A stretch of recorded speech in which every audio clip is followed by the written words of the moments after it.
but it is 7:44, and it is time for the man of the hour. Good morning, We're Rick. trying Good to morning. Rick Didn't know if you were talking about Elton John. No, No, he's not mad at me. You are. you're the man of the hour. Hey, good morning. How are y'all? It's Good. great to see you this morning. Yeah, you too. It's Yeah. about over for the year.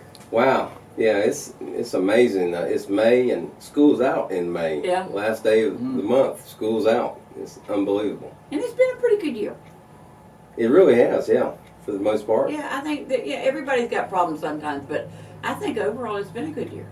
Yeah, we there's a lot of good things going on, and I was just talking to somebody a minute ago. We had I don't know if you've heard of our Jobs for Florida Graduates program. We have those, one of those in each of our high schools, and next year we'll have those in the middle schools. But we had recently did some interview sessions. We had some of our business people come to the George school. did that. Yeah, George came in and did some of that. Actually, it was in the paper today. I haven't seen the paper yet today, so I have no idea. Yeah, but I appreciate our community people coming in and actually interviewing these students. These are students who, you know, are set to graduate and they're learning job skills and those soft skills on how to interview and how to present themselves. Write resumes and get all that, get ready for that. And I'll tell you, that's been a real lift in our graduation rate. I mean, these are kids who, you know, just need a little extra push and need to maybe see what happens after high school, and it's been very successful.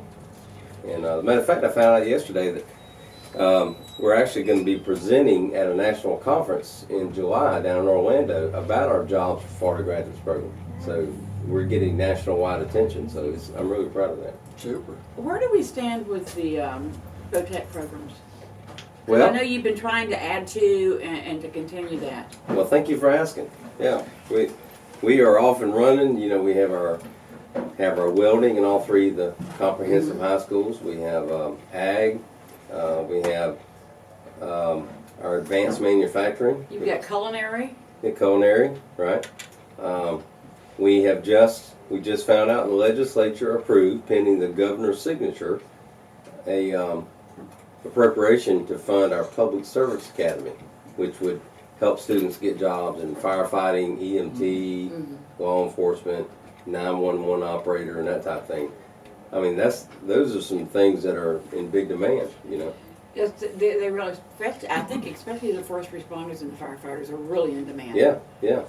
And especially since, you know, the focus on school safety, you know, law enforcement officers are in big demand now. So there are jobs out there, and we're trying to prepare our students for those jobs. And we're working closely with our partners in our community to help us with this initiative. So the state's hopefully going to give us a little startup money, and we'll be off and running on that. Well, growing up in New Jersey, the vocational technical high schools was a big thing. Because not everybody wanted to go to college. You're right. Not everybody wanted to continue in high school. So in order to learn a trade, they had specific vocational technical high schools that were set up. Both of my brothers graduated from mechanic schools. Yeah. And see, Auto mechanics. And I really think that's the way with the future, because you have to stop and think about, no, not everybody is college material. Because they don't want to do, it doesn't matter about grades sometimes, it's a matter of they really want to go on, they want to work with their hands. Yeah. And we need to give them that opportunity and the training to do it.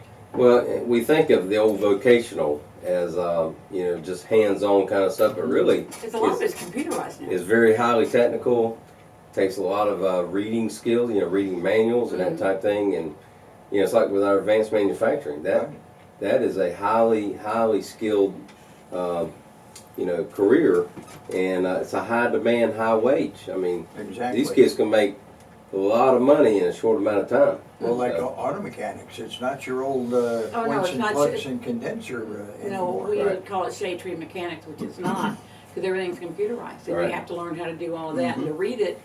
And I know that there's some kids that have a problem sitting in a math class, but you put them in a mechanics class and teach them that method, they learn it. Well, let me tell you about another one that's on the horizon that we are in the process of implementing, and that is cybersecurity. Oh, yeah. That's got to be a big thing coming. Right. And, you know, a lot of private companies and, you know, everybody's using computers now. And if you don't have somebody that works for you that can help, you know, protect your... Tell me about it, because we need somebody like that down here. Yeah, I mean, all the hacking going on, all the problems going on, you know, it's a big demand. So we are working on providing like a career program in cybersecurity, and you know, with the help of the Department of Homeland Security and all that. So that's another, you know, program that we're developing here. So we're trying to stay ahead of the curve, if you will, and prepare our kids for jobs that are maybe not even created yet. By the time they graduate, they will be. Yeah. That field is growing so fast. But saying something for the school systems in Florida is, when I came here in '68, we did not have junior colleges in New Jersey. Mm-hmm. And I came to St. John's River Junior College, Mm-hmm. which became community college, which became state college. Right. And the 2-year degree, a lot of people can use a 2-year degree without going to the 4 years. Absolutely. And Yeah. that was a big eye opener for me down here when I came. You know, another one here, and I'm glad you mentioned the college. We are partnering with St. John's State College, and we have several programs, like our health programs, where kids can transition from the high school to the college and, you know, become nurses. And, you know, the health profession is another area that's really big. They're really big, and that's one of those professions. You get that degree, you can go anywhere you want to and get a job. Well, us baby boomers, you know, Yeah. we're not getting any younger, and, you know, We need somebody to take care of it. yeah, a lot more health needs, if you will. So there's a lot of opportunity in the health field. So We've got all that going. All right, I understand the drones are flying today. yeah, we have a school board meeting at 3:30, and our own Jim Needle right here is going to be presenting. And, Yes, I am. yeah, he's going to have, you know, he has a class over at the 6th grade center who's received international attention. We had some people from Russia come and observe his class. Oh, really? But we're having the elementary school from Aquila come in. They have a robotics team. They're going to come in. I We're can't gonna believe the recognize them. elementary schools have Yeah. a robotic team. I'm telling you, they start early. And so we have Jim's class from CeeLo, and we have Mr. Lewandowski from QI Roberts. And they have a drone program, Wow. which feeds into, it's part of the program out of the college in Daytona, aeronautical. Yeah, thank you, Embry-Riddle College. So these are classes, dual enrollment classes of Embry-Riddle. So these kids can go from QI Roberts into Embry-Riddle. And there's so much they're doing with drones as far as security, and real estate people use them to check properties and Well, all even of like that. Florida Tire and Light, they use them to check Check power lines. lines. Mm-hmm. yeah. Well, speaking of, that's a good lead into my next one. Before we present the drones and the robotics team, we're actually going to show you a video that was professionally produced by our own media department, and it's a 3-minute video. And if you tune in live today to our board meeting, you can actually see the video. But it's called "We Are Putnam," and the opening scene of that video is a drone shot, a drone video flying across our river into Palatka.